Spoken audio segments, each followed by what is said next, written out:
Hey there, everyone. Here we are once again, day 10 of 30 Days of Radical Acceptance. And we've been on a roll using the Manual for Teachers and the Course in Miracles under the Characteristics for Teachers of God. So it's January 10th. Let's look at the 10th characteristic, which is open-mindedness.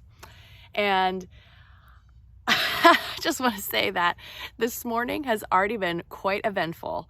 I use the bathroom in the toilet at the property where I'm staying with my boyfriend and Marion, looking to create this spiritual healing center. We're dreaming this up together. Well, anyway, apparently the septic tank is full or something's going on with the plumbing. So I just spent a little time mopping up water that smelled like urine and, cleaning and kind of like getting into the flow of like there was a sanitary emergency that I had to take care of. So it was really funny. And what I noticed was the pace at which I wanted to get shit done was a little off from what my boyfriend wanted to do. He wanted to talk about it and talk with Marion about the history of how the toilet was installed and all of this, because it's a new toilet. It's a long story, but I just noticed that I feel a sense of separation in terms of like how I want to solve problems and how I want to, respond to things. So if you're feeling that, it's totally okay. And it's good to notice. And I noticed judgment came up in me and I started thinking like, I want to take care of this now. And you don't want to start doing it. And so I started formulating all these, different judgments in my mind and giving meaning to things in my mind. And it's so interesting how the ego cleverly is making me think, oh, I'm just trying to get things taken care of, when in reality, I wasn't necessarily working with the group anymore. I was just, plunging ahead, another little fun term when you're talking about bathroom problems. So I don't know. I mean, that happened this morning for a reason. I thought I would share it with you before I talked about open-mindedness. And, maybe that's in your world somewhere where you feel like everybody's doing the best they can, and then here's all your judgments, here's all the reasons. So anyway, just something to chew on. Like I said, I have no idea, but I feel like it happened for a reason I was supposed to share. So, yeah, we've got the septic people coming later, so I'll keep you posted on that if it feels important to talk about more. So I'm just going to grab a couple of points here from the open-mindedness explanation. All right. Open-mindedness comes with lack of judgment. So apparently I don't have very much of an open mind. As judgment shuts the mind against God's teacher, so open-mindedness invites him to come in. As condemnation judges the Son of God as evil, so open-mindedness permits him to be judged by the voice for God on his behalf. As the projection of guilt upon him would send him to hell, so open-mindedness lets Christ's image be extended to him. Only the open-minded can be at peace, for they alone see reason for it.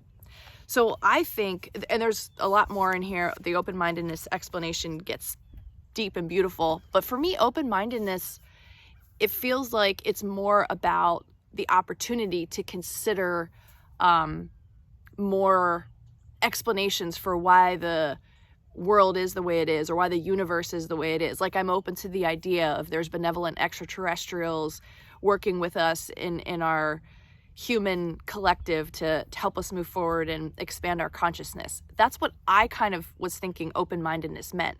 But it actually sounds like open-mindedness literally means an open mind to God, to all that is, without all these internal blockages and, fears, judgments, and things of that nature. So it's not about, I guess that's the ego's definition of open-mindedness from my perspective. It's not about all these things that I think I'm, open enough to consider as real. It's simpler than that. It's really about whether or not my mind is open to God, not about whether my ego is open to not judging the idea of benevolent extraterrestrials, yada, yada, yada. So it's something good to think about. And again, as I've said with all of these other characteristics, we already are that. And we spend so much of life blocking and pushing against and resisting what is. And that's what acceptance is all about, is accepting what is. And on a day-to-day, moment-to-moment basis, like this morning, accepting that there was this event in the bathroom.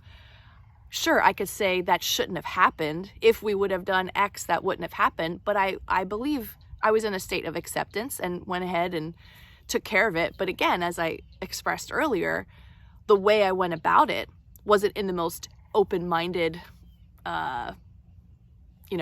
completion of whatever needed to be done in terms of making the phone call to schedule someone and cleaning. So I don't know, there's a little bit of confusion there, but in the idea, in the spirit of acceptance, saying to myself, I am open-minded, is going to bring that into my awareness more so than it is now. And now that I have this new definition of open-mindedness, it's going to help me not let my ego tell me, oh, Sherry, you're so evolved because you don't block the possibility of other entities. Or there's a lot of truther and disclosure information that's out there on these alternative networks, and frankly, people who have been censored and blocked from the traditional media systems, right? Just because I'm open to that doesn't equal open-mindedness. Jesus's definition says your mind is open to God, not your mind is open to whatever new alternative media theories, whether it's about, I won't even get into anything because I want the video to stay up. So I am open-minded. I'm learning today. And I also want to say, yesterday I had the wonderful opportunity. And again, like the gratitude I'm expressing to God right now is just pouring out of me. So yesterday in the morning, I was able to sit in meditation with Amrit, who is a guru, who is the guru at the Yoga Retreat Center in Salt Springs, Florida. He does a meditation twice a week. So I sat with him in meditation. And then last night, and actually I did yoga yesterday morning. So then that's just the position, the asana yoga. And then last night, my boyfriend and I met up with a very good friend of mine, Marcel, who is visiting from New Jersey.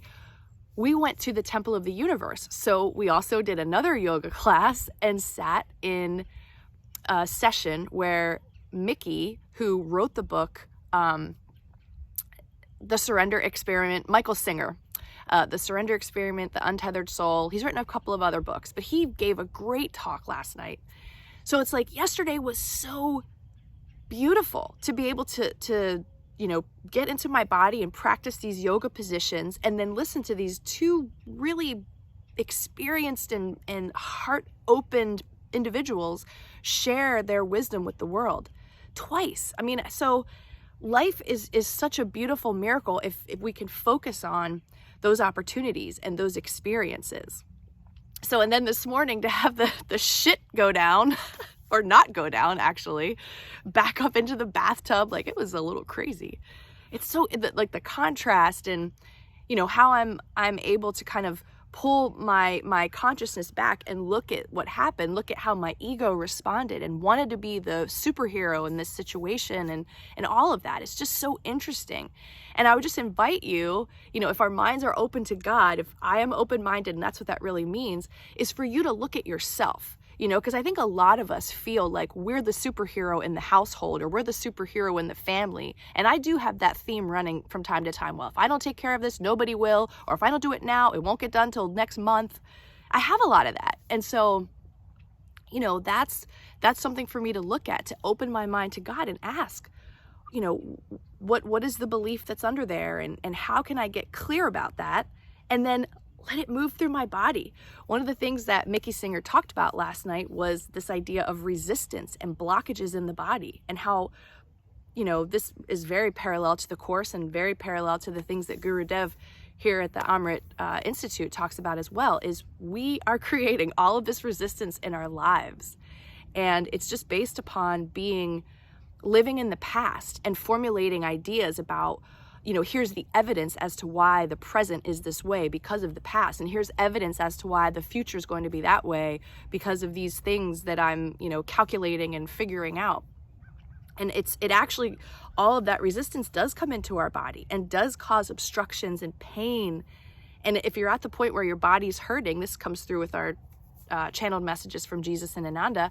If it gets to the point where your body's hurting, that means that there have been multiple attempts for your guides and teachers to kind of help guide you and shift you gently into a direction. Well, now it's like, okay, we really want you to get this because it is a lesson that you wanted to learn. It is an experience that you wanted to have. And in order for you to really get what you're supposed to get, we're going to have to get your attention in a different kind of way. So now we have to look at evaluating, or, I guess evaluating could be correct. What are you calling it? Like this man last night asked a question about having constant headaches. Have gratitude for anything that's going on in your body and ask it, what am I supposed to be learning? What can I be shown from this? I'm having an experience right now. I'm open-minded, and I would really love to better understand what I'm supposed to be getting from this. I'm no longer going to judge things as good or bad. I just want to experience it and move through it as the energy continuously moves. We're in a flow, in a stream of energy that's never still or stops or stuck. I want to learn. I'm open. I'm open-minded. Okay, well, that's enough for today. I hope you all are enjoying these, and we are in class together about acceptance of the truth of who we really are, who we truly are, and all the interference and stuff that we're putting into ourselves, resisting and creating energetic and physical blockages in our body is a choice, and we can choose differently. Yeah, we're doing that together. That's what's coming out of this. All right, have a wonderful day, and I will see you tomorrow.